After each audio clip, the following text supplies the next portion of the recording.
Alors que je travaillais dans un moshi musulman comme un imam, comme un prêtre de la congrégation, une fois je prêchais dans la mosquée que Jésus-Christ n'est pas Dieu.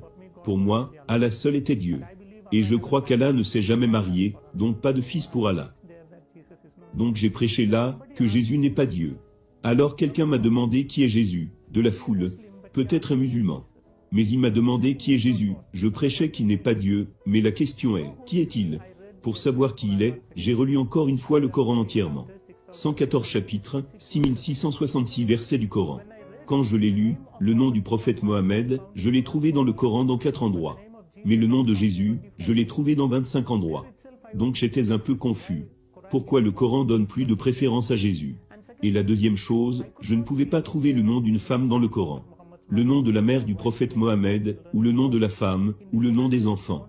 Rien. Dans le Coran il n'y a que seul, le nom d'une femme que j'ai trouvé, Mariam, la mère de Jésus. Pas le nom d'autre femme. Et dans le Saint-Coran, chapitre 3 le nom du chapitre, c'est « Famille de Mariam ». Et le Saint-Coran chapitre 19, le nom du chapitre lui-même est Mariam. Un chapitre est Mariam. Donc j'étais très curieux, pour savoir pourquoi ce Coran dit toutes ces choses. À propos de Mariam, le Saint-Coran chapitre 3 verset 34 et suivant, dit que Marie est née, sans le péché ordinaire. Elle n'a jamais commis aucun péché dans sa vie. Elle était toujours vierge. Coran chapitre 50 verset 23 dit qu'elle est allée au ciel dans son corps physique. Même l'Assomption est écrite dans le Saint-Coran. Puis à propos de Jésus, quand je lis chapitre 3 verset 45 à 55, il y a 10 points que le Coran fait à propos de Jésus. La première chose que le Coran dit, le mot arabe qui signifie la parole de Dieu, et la deuxième chose Ruhollah, qui signifie esprit de Dieu, et le troisième est Issa qui signifie Jésus-Christ. Donc le Coran donne au nom de Jésus, la parole de Dieu, l'esprit de Dieu, Jésus-Christ.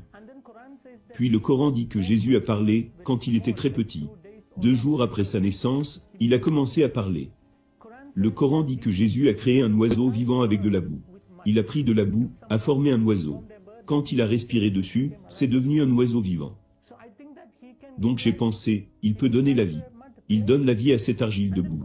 Et puis le Coran dit que Jésus a guéri un homme né aveugle, et un homme avec la lèpre, etc. Curieusement, le Coran dit que Jésus donne la vie aux morts. Jésus est allé au ciel.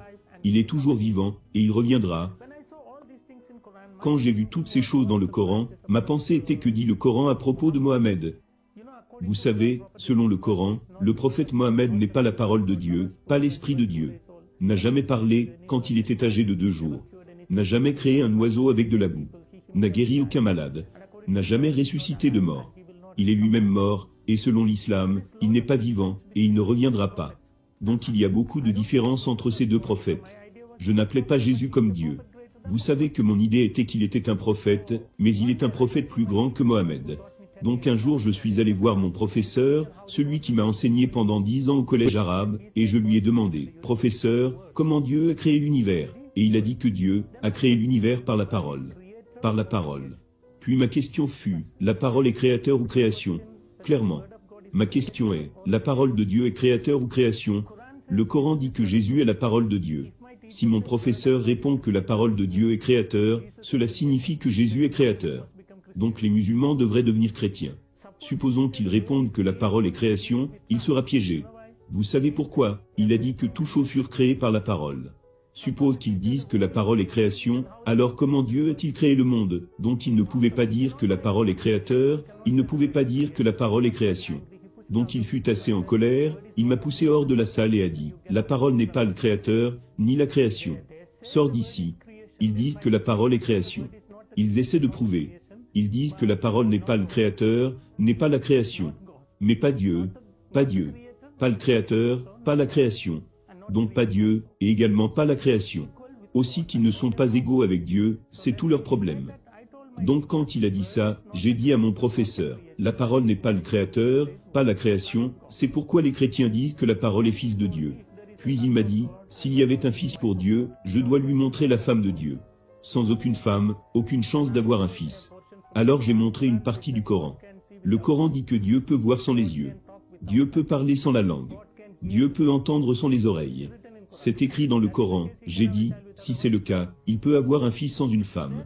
Donc là nous avons une énorme argumentation. J'ai pris mon Coran, je l'ai gardé sur ma poitrine, et j'ai dit, Allah, dis-moi ce que je devrais faire, parce que ton Coran dit que Jésus est toujours vivant, et que Mohammed n'est plus. Dis-moi qui devrais-je accepter? Après ma prière, j'ai ouvert le Coran. Quand j'ai ouvert le Coran, j'ai vu le chapitre 10, verset 94. Vous savez ce que dit le Coran?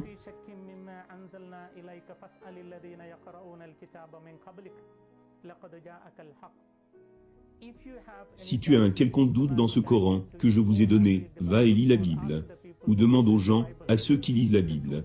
La vérité est déjà révélée. Donc si vous me demandez, qui a fait de moi un chrétien, ce n'est aucun père, ce n'est aucune nonne, ce n'est aucun évêque, ce n'est aucun cardinal, ce n'est pas même le pape. Mais le Saint-Coran m'a converti au christianisme.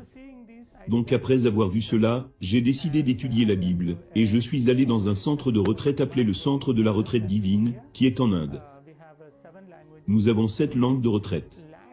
Beaucoup de personnes y viennent chaque semaine. Vous savez, chaque semaine du lundi au vendredi, il y a retraite résidentielle. Beaucoup d'hindous, musulmans, et chrétiens, et différentes dénominations de partout le monde, les gens viennent là-bas. Donc je suis allé là-bas, pour faire mes études bibliques. C'est comme ça, que j'ai eu une relation avec le christianisme. Ok. Est-ce à ce moment-là, que tu as décidé de devenir chrétien? Ce n'était pas immédiatement après mon arrivée. J'ai assisté premièrement à une retraite, et je n'étais pas très heureux. J'avais moins de 19 ans, pas encore. J'ai terminé mes études, et je travaillais dans un collège arabe. Plutôt, je travaillais dans une mouchi. Donc j'avais moins de 19, et alors que je faisais mes études bibliques, il y a eu beaucoup de points qui m'ont touché dans la Bible. Le premier jour, le Père a lu Jean chapitre 1 verset 1. Au commencement était la parole. La parole était avec Dieu. La parole était Dieu. La parole est devenue chair. Donc mon Saint-Coran dit que Jésus est la parole de Dieu. Maintenant la Sainte Bible dit aussi que Jésus est la parole de Dieu. Donc j'ai trouvé les deux, très similaires. Et j'étais heureux de savoir que j'ai besoin du Coran, et j'ai besoin de la Bible. Tous les deux. J'étais dans l'humeur qu'un jour je peux devenir chrétien, un autre jour musulman. Un autre jour chrétien, ainsi de suite. Que j'ai besoin des deux. Pendant que j'y pensais, une autre parole que j'ai entendue c'était Jean chapitre 1 verset 12. C'était une telle parole d'amour pour moi. Parce qu'il est écrit dans la Bible, que si une personne accepte Jésus, Jésus lui donnera le pouvoir de devenir enfant de Dieu. Vous savez dans tous les versets du Coran, Allah appelle les êtres humains, esclaves, et Allah est le maître. Le maître ne peut pas aimer l'esclave. L'esclave ne peut pas aimer le maître.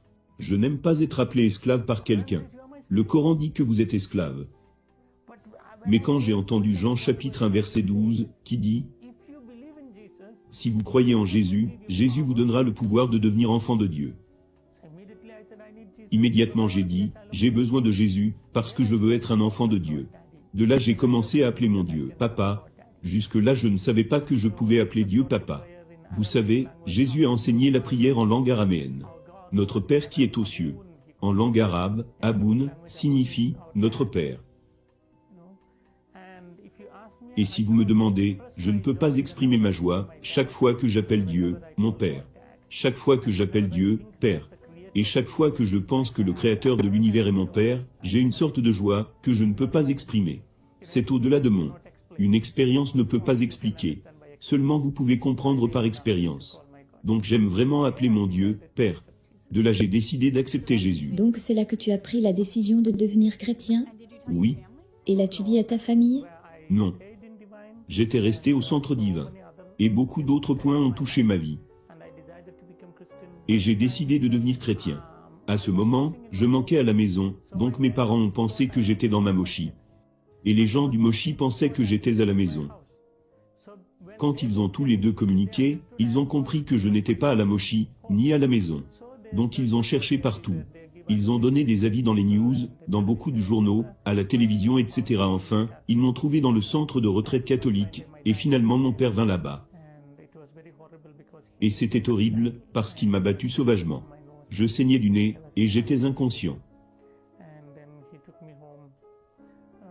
Et il me ramena à la maison. Je ne sais pas comment il m'a pris, mais d'une façon ou d'une autre, il me ramena à la maison. J'étais inconscient. Quand j'ai repris conscience, j'étais dans une petite pièce sans aucun vêtement. J'étais complètement nu. Et mes mains et mes jambes étaient enchaînées avec un cerf. Et je ne pouvais même pas parler, car il y avait de la poudre chili dans ma bouche, nez, yeux et vous savez, partout où il y avait des blessures, sur ma peau, ils ont appliqué du chili là aussi, pour que j'ai des brûlures. Et ils ont fait tant de choses, car il est écrit dans le Coran, dans plus de 18 endroits, de combattre les non-croyants. Et il est écrit dans certains endroits de tuer celui qui rejette l'islam. Donc mon père était en train d'obéir à la loi du Coran. Donc il veut faire quelque chose. Et pendant ces quelques jours, ils ne m'ont pas donné de nourriture ou d'eau, et j'étais séché, et quand mes lèvres se blessaient, j'essayais de lécher le petit saignement, pour mouiller ma gorge. Puis mon frère est venu, et a uriné dans ma bouche. Il disait, c'est la punition pour toi de croire au Christ. Et ensuite, après plusieurs jours, sans nourriture, ni eau, mon estomac est devenu essoré, et mon corps était devenu faible. Et je suis devenu comme un squelette. Finalement, j'ai perdu le pouvoir de ma mémoire. Je ne pouvais même pas penser, parce que pas de nourriture, pas d'eau. Donc comme un homme mort. Je ne sais pas combien de jours, plus de 20 jours dans la chambre. Et un jour, mon père vint dans la chambre, et il retira ma chaîne. Je n'étais pas réveillé. Et il serra ma gorge très profondément, pour savoir s'il y avait la vie dans mon corps. Donc quand il serra très profondément, je ne pouvais pas respirer. Donc quand j'ai ouvert mes yeux, j'ai pu voir un grand couteau dans sa main. Alors mon père dit, c'est ton dernier moment, aucun espoir. Il dit, si tu as besoin d'Allah, je te permettrai de vivre. Si tu as besoin de Jésus, je vais te tuer. Vous savez que j'étais dans les entrailles, tous ont dit que je devrais mourir, mais ils m'aimaient tellement. Ils ont prié, et ils ont eu la vie pour moi. Et maintenant ils veulent me tuer. Donc je ne sais pas. Je connais très bien mon père, il allait me tuer. Donc quand j'ai su que c'est mon dernier moment pour la mort, j'ai pensé, de toutes les façons, Jésus est mort, mais il est revenu. Si je crois en Jésus et que je meurs, moi aussi, j'aurai ma vie. Vous savez, une sorte de joie. Il est mieux de mourir en Jésus. Quand j'ai décidé, soudainement une lumière tomba sur mon front. Une lumière, quelque chose tomba sur moi. Et il y eut comme une sorte de choc électrique, traversant toutes mes veines. J'étais tellement énergique, vous savez, à partir de quelque part, un flux énergétique vint dans mon corps. Et je ne pouvais pas me contrôler moi-même. Il y avait plein d'énergie dans mes os. J'ai retiré la main de mon père. Et j'ai crié, Jésus. Quand j'ai crié, mon père est tombé sur le sol. Quand il est tombé, avec le couteau qu'il tenait, il y eut une grosse blessure sur sa poitrine. Et il y avait des saignements, et une sorte de mucus sortait de sa bouche, et il criait. Et eux tous étaient dans le choc, mes frères et ma mère, mes sœurs. Ils ne savaient pas ce qui se passait. Donc ils pensaient que mon père était déjà mort. Donc ils ont pris mon père, et ont couru à l'hôpital. Quand ils couraient à l'hôpital, ils ont oublié de verrouiller la chambre de l'extérieur.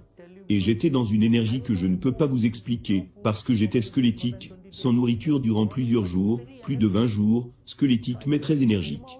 Donc je suis sorti et mis les habits de mon père, j'ai couru pour un taxi, pris un taxi, directement pour aller de là. Sur le chemin, le taximan était un chrétien. Donc il m'acheta des bonbons, des jus et toutes ces choses. Il connaît mes luttes, et il m'emmena à Pota. Et il me contacte même jusqu'à présent. Il est très bon ami à moi, le chauffeur de taxi. Donc je suis allé de nouveau à Pota. Depuis ce jour-là, j'ai réellement compris que mon Jésus est vivant, même actuellement. Quand je l'appelle pour mes besoins. Il m'a sauvé. Ce qui signifie qu'il est présent ici même, alors que je vous parle. Donc c'est ma vie. Partout, je sais qu'il est présent. Car maintenant après ma conversion, il y a 18 ans, je n'ai jamais pensé que les musulmans me permettraient de vivre 18 ans. Et j'ai même prêché au Moyen-Orient, où les Arabes sont venus, rien ne s'est passé. Donc ce qui veut dire que mon Jésus est vivant, et il me protège. Mario, est-ce que ta vie est en danger? Est-ce que les gens essaient de te tuer? Oui. Même après cette expérience, tant de fois ils ont essayé de me tuer. Et à la fin, mes parents, vous savez, ils ont fait une cérémonie funèbre simulée. Vous savez ce que c'est comme un reniement, un rejet. Vous savez ce qu'ils ont fait? Ils ont fait ma statue, et l'ont enterrée dans une tombe. Et ils ont écrit ma date de naissance, et la date de ma mort. Ils ont écrit ma date de naissance originale, mais le jour de ma mort, le jour où je suis devenu chrétien. Quand j'ai pris le baptême. Donc c'est ce jour-là pour eux. Et ils m'ont enterré. Dans ma ville natale, j'ai ma propre tombe. Un de mes amis, un ami chrétien quand il est passé par là, il a pris la photo de cette tombe, et me l'a envoyée. C'est comme ça, que j'ai su que j'ai une tombe. Donc après ça, plus de contact avec mes sœurs que j'aime beaucoup. Ma mère que j'aime vraiment. Mais aucun espoir. Humainement, je dis aucun espoir, mais Dieu peut les toucher en un moment. Donc je prie. Et même s'ils n'acceptent pas le christianisme, je dis toujours que Jésus, s'il te plaît, emmène-les au ciel. Où je suis, j'ai besoin d'eux, donc c'est toujours ma prière. Et tu n'as pas peur de mourir? Jamais. Jamais. Tu ne dois pas l'être non plus. La peur de la mort est en fait une folie. Vous savez pourquoi? Tous ceux qui sont nés devraient mourir un jour. 100%. Nous devons tous mourir. Tu dois mourir. Nous devons tous mourir. Que vous ayez peur, ou n'ayez pas peur, vous devez tous mourir. C'est un fait. Et je dirais que c'est la seule assurance que vous atteindrez sur terre. Mais Christ qui est mort, est revenu. Donc j'ai espoir que si je meurs en Christ, moi aussi je vais revenir. Donc il vaut mieux être sûr de la mort, et qui devrait être en Christ, parce que Jésus a dit très clairement que je vais à la maison de mon Père. Romains, plutôt Jean chapitre 14 verset 3. Je vais à la maison de mon Père. Il y a beaucoup de demeures, et je vais préparer une pour toi. Et je reviendrai pour vous prendre. Donc je suis tellement heureux de savoir que mon Jésus est en train d'arranger un grand bungalow pour moi là-bas. Quand il aura fini, il reviendra pour me prendre. Je pense que c'est un grand bungalow, parce que durant les 18 années passées, les musulmans ont essayé de me tuer, mais ils ne pouvaient pas me tuer. Ce qui signifie que la construction est toujours en cours. Quand ce sera prêt, alors il reviendra pour me prendre. Alors les musulmans pourront me tuer. Jusque-là personne ne pourra. Donc je n'ai pas peur de la mort, parce que c'est un fait. La seule chose auquel je pense, après ma mort, quoi, avoir la vie éternelle. Vous avez besoin de Jésus. Ma foi est que chaque religion dit, le bloc entre Dieu et l'homme est le péché. Et dans l'islam pour le péché ils offrent des animaux. Pour leur péché, ils sacrifient des animaux. Dans l'hindouisme, c'est la réincarnation, puis la réincarnation. Seulement dans le christianisme, Jésus lui-même a pris mon péché et ma punition, et il a enlevé ce péché de moi et il m'a rendu pur. Et il peut me livrer à Dieu le Père en disant, il est pur. Je l'ai purifié. J'ai enlevé toutes ses transgressions, et sa punition et ses péchés. Donc maintenant vous pouvez l'emmener au ciel. Donc Jésus est mon sauveur, il est un homme parfait, parce que je suis un homme, mon sauveur devrait être un homme. Et il est parfait pour Dieu, parce que j'ai besoin de la vie éternelle, uniquement Dieu peut donner la vie éternelle. C'est très simple de vous le dire, les conséquences du péché, c'est la mort. Les conséquences du péché sont la mort. Donc pour enlever la mort, ce que vous devez faire. Pour enlever l'obscurité, vous devez apporter la lumière. De la même manière, pour enlever la mort, vous devez apporter la vie. Quelle vie? Dans l'Ancien Testament, il donnait la vie des animaux, parce qu'ils croyaient en la vie dans le sang, et le sang animal. Et les musulmans font encore cela. Mais pour enlever ma mort, j'ai besoin de la vie éternelle, et où je peux obtenir la vie éternelle, seulement de Dieu, et cela est donné par Jésus à la croix.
Jésus-Christ TV,